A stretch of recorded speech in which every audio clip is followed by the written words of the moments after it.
Hey, how's it going everybody? My name is Fernando and welcome back to the channel, and hopefully all of you people are doing splendid today, man. And basically today's video, I'm gonna go ahead and show you a few things about GTA 5 that you guys probably didn't know about. Now of course, some people probably know more than others, and I'm gonna get one of those people that go ahead and tell me, Fernando, I already knew all of this, you idiot. Well, just to let you people know, if you're gonna be giving me some of that trouble, then I'm gonna spank you. But anywho, before we get things started today, I was just wondering if you guys can get this video to over 7 likes. Today's like goal is 7 likes, so for all my active true MVPs out there that can leave that blue thumbs up, then gosh darn man, you awesome. I appreciate you. And also let me know your PlayStation or Xbox name, because I'm gonna go ahead and add every single person who do support the video with a blue thumbs up. And also, if you guys are brand new, subscribe to the channel. I will hate it if you guys missed out any of my brand new videos, because I do release them quite frequently. But with that being said, let's get things started today, man. Now if you guys go all the way towards Mackenzie's airfield, around that area you guys will go ahead and see a bunch of trees and open field around this place. But the ones that we're going to be paying attention to are the ones all the way here, these trees. Now I believe this is the only trees in the game itself that actually do have fruit, and there are oranges. Now if you go ahead and try to crash your vehicle towards it, then the tree will go ahead and shake and some fruits will come out. Of course some of them don't really do that. I guess some trees are specific and it has to do with some certain pattern that you're supposed to be doing this in. So at this point I was kind of curious. I was wondering, why exactly are the trees around that area by the airfield not releasing that many oranges compared to the one right here by the farm?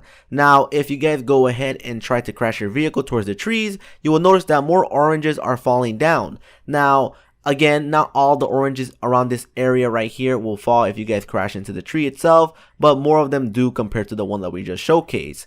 Now the question here is, how come they do this in a certain pattern? Right there I'm just simply, bumping the tree a little bit and all these oranges are falling down. Now I believe again these oranges do come out only on this specific area in the map itself. Nowhere else in the game do I actually know that oranges will fall down. I mean, this is the only place I actually know of. Now even though the cell phone has been here since literally day 1 of GTA 5 release, there's a lot of interesting little things that you guys probably missed out on it, or things that you probably overlooked. So today we're going to be discussing a few of them. Now something that I found out a couple of days ago, and I know I may be stupid or living under a rock because I have no idea why I never noticed this, but every single player character all have a different cell phone. Now I was under the assumption that just like Michael, everybody always have iPhones like the GTA Online characters, but that's not the case, because if we move on forward towards Franklin, you guys can see that it does not look like an iPhone. It is an Android cell phone,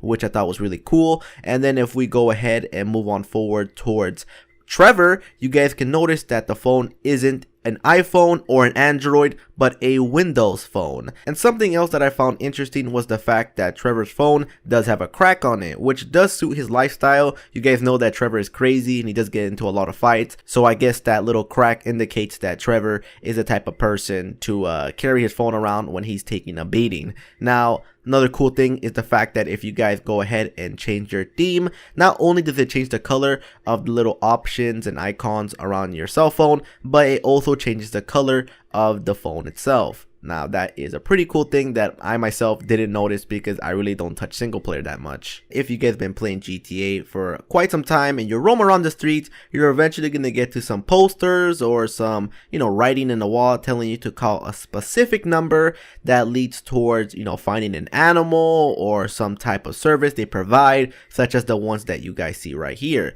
Now unfortunately, calling these numbers won't really lead you towards anything. All you're going to go ahead and get is just a call being ended automatically. Now something that was recently found out was the fact that Rockstar had a few numbers in the game that were not used as of right now, but it is found in the source file. Now as you people can see from the exception of the emergency call, all the other numbers that are listed, if you guys call them, then all you will get is a notification telling you that it was busy. But right there we can see that some of them say special content, locked or available only in any mission, or the second one being available in Ajasad mission, which I have no idea what the fuck that means. But my best guess is the fact that Rockstar is going to be using the specific number for a heist mission or a DLC in the upcoming months that Rockstar is going to be releasing it, and you guys are going to need to call these numbers in order to continue on with the mission. I have no idea if it's linked with single player DLC or not. I just thought I'd throw this in there just in case you guys didn't know already. Now, if you guys go all the way here towards the map and make your way towards the same spot where I'm going towards,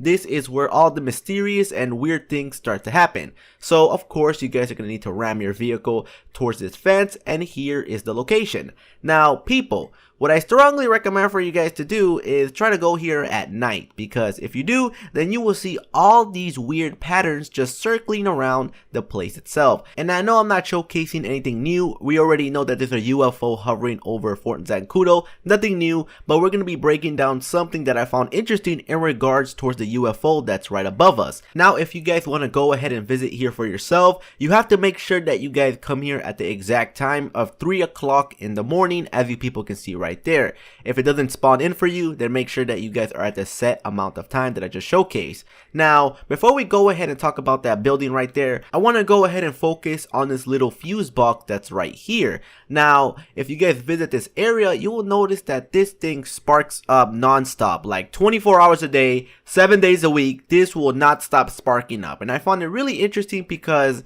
we have the UFO that's right beside us, and we have this non-stop, you know, electricity moving on around us, and no matter how many times you guys shoot at it, explode it, no matter what you do, it will keep lighting up. So we're gonna go ahead and talk about that in a few seconds, but moving on further, we are going to be talking about this building. Now if you guys climb over this building, you will notice that this place will absolutely give us a pretty interesting light show right here. Now of course, like I said before, this is the UFO that's right above us. That's the reason why we get this very interesting light show that we see right here, just flashing crazy, and there it is people. Now like I said earlier on, this is nothing new. This has been here since the day one of the release of GTA 5, and we pretty much know all of this cool stuff. I mean, the UFO, there's, you know, a couple of them around Los Santos, and this is one of them. Now, something that I found out was the fact that if you guys load up your GTA 5 on PC and you have a mod menu, then we can go ahead and hover above us to see what exactly where does that light lead towards us. Now right here, I got my mod menu up, and we are going to be going up, boys. Basically, we're going to be beaming ourselves up. Now, I for one would have thought that, okay, maybe this light is all the way above us where the UFO is located at. So I thought if I go ahead and keep hovering up, the light will lead me towards the UFO itself. But that's not the case, because as we go ahead and ascend a little bit more further up, we can see that it literally stops up to this point. It's only like a little spotlight that's above us that was supposed to flash crazy like that. So I'm pretty sure Rockstar kind of got lazy and said, okay, no one is ever going to go ahead and spot this. This is not going to be something that, you know, players are going to go ahead and, you know, try and put some effort into. But we just found out that that light doesn't lead towards the UFO, but just some freaking light show that just shows up above us, which of course again is the UFO. Now retracting back to something that I mentioned early on in a video, I did mention that there was a little fuse box right there by the UFO itself that just keeps non-stop sparking up, and a lot of people are actually talking about if this has to do with some Easter egg or the UFO itself or some sequence. I'm not too sure, but it's kind of weird that this jukebox is just going to keep sparking up no matter how many times we shoot at it, we explode it, nothing we do whatsoever. It just pretty much doesn't do anything. So people were saying that, alright, what if there's actually an indication that there is something in this building, and that is why that this little spark box, it just keep going on and on and on, because basically it's letting us know that there is something very interesting or hidden inside of this building itself. So you know what we're gonna go ahead and do, people? We are going to be wall breaching right inside. So right here, we're gonna be using the mod menu once again, and we're just gonna be sliding our way inside, and just like that, we get to see the entrance of it. So surprise, there is actually something inside. I would have thought it would have just been like the freaking UFO, and there's gonna be like literally nothing in. But we're just gonna keep moving on a little bit more further up ahead, and we get to see this closed little barracks or storage room that's right here that was never used in the final version of Grand Theft Auto. But here it is. This is exactly what's inside.